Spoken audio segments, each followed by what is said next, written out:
तो चलिए यहाँ पे आप देखिए, how do metals react with solutions of other metal salts. Question आपसे क्या कहा जा रहा है, पहले ये समझ लीजिए, इसके बाद हम लोग इसमें आगे की तरफ बढ़ेंगे। तो यहाँ पे बेसिकली आपसे कहा जा रहा है कि हाउ डू मेटल्स, तो यहाँ पर आपको फिर से मेटल को देखनी है और इस मेटल को रिएक्ट करवाना है solution of other metal salts. यहाँ पर कोई दूसरा मेटल सॉल्ट दिया रहेगा और उसमें फिर से मेटल को आपको क्या कराना है, रिएक्ट करवाना है। तो अब इसमें आपको ये पता करना है कि वे दोनों आपस में कैसे रिएक्ट करेंगे। तो इंटरेस्टिंग क्वेश्चन। तो चलिए अब देखते हैं कैसे इसमें हम लोग काम करेंगे। आगे बढ़ने से पहले मैं आपको ये बताना चाहूँगा कि देखिए, ये आपका एक्टिविटी सीरीज, इसका दूसरा नाम रिएक्टिविटी सीरीज भी है और इसको आपको समझ लेना है अच्छे से और आपको इसको याद भी कर लेना है। और मैंने आपको एक अलग लेक्चर में इसका नेमोनिक्स तरीके से याद भी कराया है, तो आप उस वीडियो को भी ज़रूर देख लीजिएगा जो कि चैप्टर 1 से बिलोंग करता है। तो यहाँ पे देखिए, ये पहले पोटेशियम है, फिर ये सोडियम है, फिर कैल्शियम है, फिर मैग्नीशियम है, एल्युमिनियम है, Zn है, Fe है, लीड है, हाइड्रोजन है, कॉपर है, मरकरी है, सिल्वर है एंड गोल्ड है। इसका मतलब ये हुआ कि ये जो टॉप में है ये सबसे ज़्यादा रिएक्टिव है, उससे कम रिएक्टिव सोडियम है, फिर उससे कम आपका कैल्शियम है, फिर उससे कम आपका रिएक्टिव मैग्नीशियम है, फिर उससे कम आपका एल्युमिनियम है, फिर उससे कम आपका Zn है। मतलब जैसे से हम नीचे की तरफ जाते जा रहे हैं वो कम होते जा रहा है उसकी रिएक्टिविटी। तो सबसे ज़्यादा अगर कोई रिएक्टिव है तो कौन है आपका, पोटेशियम। और सबसे कम रिएक्टिव अगर कोई है तो क्या है, गोल्ड। अब अगर मैं कहूँ कि मान लीजिए कि मैग्नीशियम से Zn तक, ये दो अगर हम लोग देखते हैं, तो मैग्नीशियम से Zn तक में सबसे कम रिएक्टिव कौन है, Zn, और सबसे रिएक्टिव कौन है, मैग्नीशियम। तो ये बात आपको समझ में आ गया होगा, तो ये आपको दिमाग में रखना है। अब चलिए पूरा केस हम लोग यहाँ पे देखेंगे। तो जब भी रिएक्टिविटी के विषय में हम लोग यहाँ पे बातचीत करेंगे तो more reactive metals displaces less reactive ones, यानी कि जो ज़्यादा रिएक्टिव मेटल्स होंगे वो किसको डिस्प्लेस कर देगा, जो उससे कम रिएक्टिव होंगे उसको। और एक्चुअली ये क्या देगा आपको, तो एक्चुअल में ये आपको डिस्प्लेसमेंट रिएक्शन शो करेगा। डिस्प्लेसमेंट रिएक्शन तो यही होता था कि जब एक मेटल दूसरे मेटल को क्या कर देगा, डिस्प्लेस कर देगा, वहां से हटा देगा, तो क्या बन जाता था, डिस्प्लेसमेंट रिएक्शन बन जाया करता था। तो ये बात आपको समझ में आ गई होगी। तो डिस्प्लेसमेंट रिएक्शन हम लोगों को मिल जाएगा। अब एक छोटा सा एक यहाँ पे एक आपको बना के दिखाया गया है, जैसे कि कोई भी मेटल आपके पास मान लीजिए ए है, ठीक है, और कोई एक सॉल्ट सॉल्यूशन है बी का। तो आप यहाँ पे क्या करेंगे कि अगर ए वाला बहुत ज़्यादा रिएक्टिव है तो ये किसको यहाँ से डिस्प्लेस कर देगा, बी वाले को डिस्प्लेस कर देगा। और देखिए ए कहाँ घुस जाएगा, इसके जगह पे ए चला जाएगा। तो देखिए यहाँ पर सॉल्ट सॉल्यूशन, यहाँ पे बी था तो ए आ गया, आप देख रहे हैं। और यहाँ पे मेटल ए के जगह पे ये वाला किसके पास चला जाएगा, ये वाला ए के पास चला जाएगा।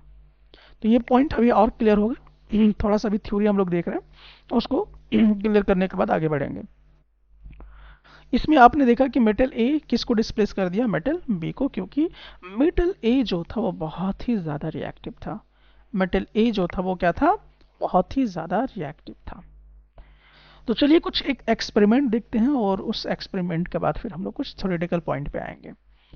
तो एक हम लोग यहाँ पे एक्सपेरिमेंट सेटअप लगा के बैठे हुए हैं। अब देखिए यहाँ पे क्या है, यहाँ पे आप देख रहे हैं ये सारा सेटअप। तो एक में क्या है, place a copper wire in a solution of iron sulphate. तो कॉपर वायर आपको लेना है, ठीक है, कॉपर वायर है, आपको प्लेस करना है। तो आप यहाँ पे देख सकते हैं कि हमने क्या किया, कॉपर वायर यहाँ पे प्लेस कर दिया है। यहाँ पे आप देख सकते हैं ये वाला, ठीक है। अब यहाँ पे कॉपर वायर है, अब हमने कौन सा सॉल्यूशन लिया हुआ है, आयरन सल्फेट का लिया हुआ है। तो आप यहाँ पे देख सकते हैं कौन सा सॉल्यूशन इसके अंदर डाला हुआ है, इस टेस्ट ट्यूब के अंदर कौन सा डाला हुआ है, आयरन सल्फेट सॉल्यूशन डाला हुआ है। तो अब यहाँ पे देखिए आपने कॉपर लिया, इसको किस में डाला है, FeSO4 में डाला, आयरन सल्फेट में डाला है। रिएक्शन क्या होगा, रिएक्शन क्या होगा इसका, तो आपको ये रिएक्टिविटी सीरीज देखना है। रिएक्टिविटी सीरीज देखना है, कॉपर सल्फेट था और आयरन सल्फेट था, तो आपने कॉपर को ले लिया, प्लस FeSO4 को ले लिया। अब देखिए कॉपर कहाँ पर है, कॉपर यहाँ पर है, और आयरन कहाँ पर है, तो आयरन अगर आप देखेंगे Fe यहाँ पर है। तो क्या ये कॉपर आयरन को डिस्प्लेस कर पाएगा? मतलब कि ये वाला रिएक्शन होगा ही नहीं, क्योंकि copper is less reactive than iron, इसलिए यहाँ पे डिस्प्लेसमेंट रिएक्शन नहीं होगा। अब अगला सिचुएशन पे हम लोग देखेंगे तो ये वाला पॉइंट आपको समझ में आ गया होगा कि यहाँ पे आपको रिएक्शन जो है वो देखने को नहीं मिलेगा।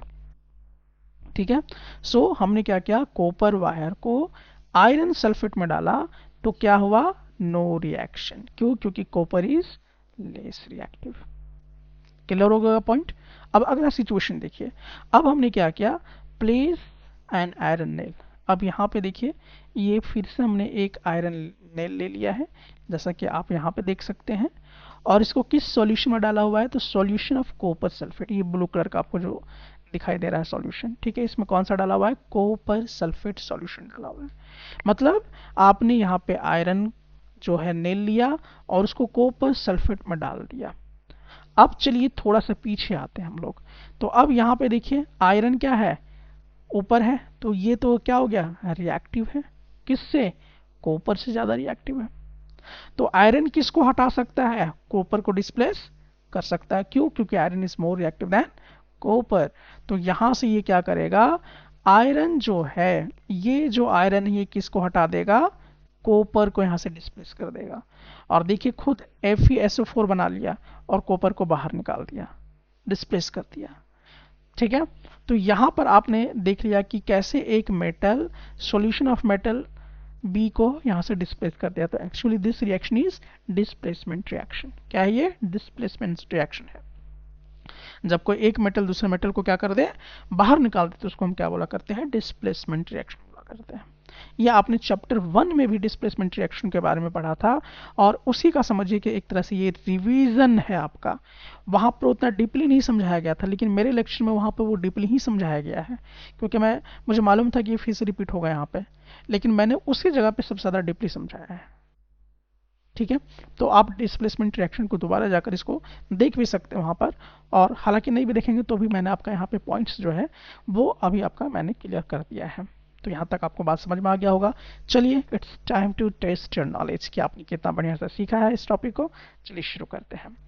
तो क्वेश्चन आपके पास यहाँ पर है, what happens when a reactive metal is placed in the salt solution of a less reactive metal?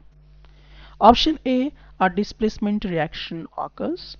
Option B, a combination reaction occurs. Option C, no reaction occurs. Option D, the solution evaporates.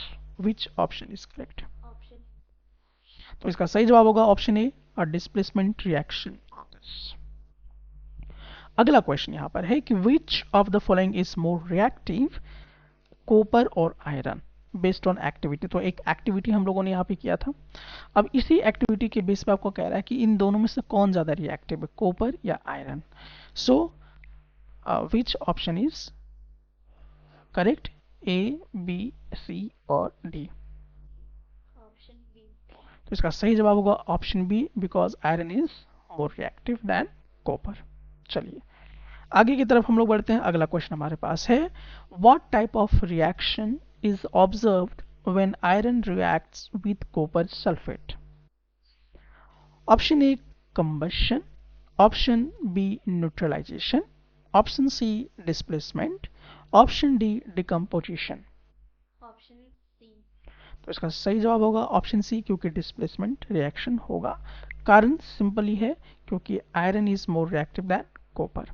Okay, चलिए आगे की तरफ बढ़ते हैं हम लोग। अगला question हमारे पास आता है, which metal would displace copper from copper sulfate solution? Which metal would displace copper from copper sulfate solution? Option A, silver. Option B, zinc. Option C, gold. Option D, platinum. Option B. तो इसका सही जवाब होगा option B, because zinc is more reactive than copper. तो चलिए यहाँ तक आपको समझ में आ गया होगा। अब हम लोग यहाँ पे लास्ट क्वेश्चन की तरफ आते हैं। लास्ट क्वेश्चन हमारे पास है कि what is the balanced equation for the reaction between iron and copper sulfate। अब यहाँ पर बैलेंस्ड इक्वेशन बताना है इस दोनों रिएक्शन के बीच में। कौन सा ऑप्शन करेक्ट होगा? ए, बी, सी, डी। वीडियो को पॉज कीजिए और थोड़ा सा दिमाग लगाइए और जल्दी से बताइए। तो चलिए शुरू करते हैं। तो इसका सही जवाब होगा ऑप्शन ए। कारण क्या है? Fe is more reactive than copper, so ये यहाँ से कॉपर को डिस्प्लेस कर देगा और खुद देखिए यहाँ पे आयरन सल्फेट बना देगा और कॉपर को बाहर निकाल देगा। देखिए कुछ बच्चे ऐसे भी सोचते हैं कि यह हूबहू ऐसा होना चाहिए था, FeSO4 प्लस कॉपर, बात तो वही है, बस अरेंजमेंट अलग है। तो इस बात को समझना है, हूबहू जस्ट कॉपी नहीं करना है। चलिए यहां तक आपको बात समझ में आ गई होगी। तो चलिए अब यहाँ पे क्या है, अब हम लोग एनसीईआरटी के कुछ क्वेश्चंस लेंगे, देखते हैं कि एनसीईआरटी से इससे क्या प्रश्न बनाया जा सकता है। इसमें आप एक्सरसाइज में क्वेश्चन देखेंगे। इसमें पहला क्वेश्चन है कि which of the following pairs will give displacement reaction. इनमें से कौन सा एक पेयर है जो डिस्प्लेसमेंट रिएक्शन देगा? इस सवाल का जवाब आपको देना है। और दूसरा सवाल क्वेश्चन नंबर 7 पर है, name 2 metals which will displace hydrogen from dilute acids and 2 metals which will not. तो वीडियो पॉज कीजिए और आंसर करने का प्रयास कीजिए।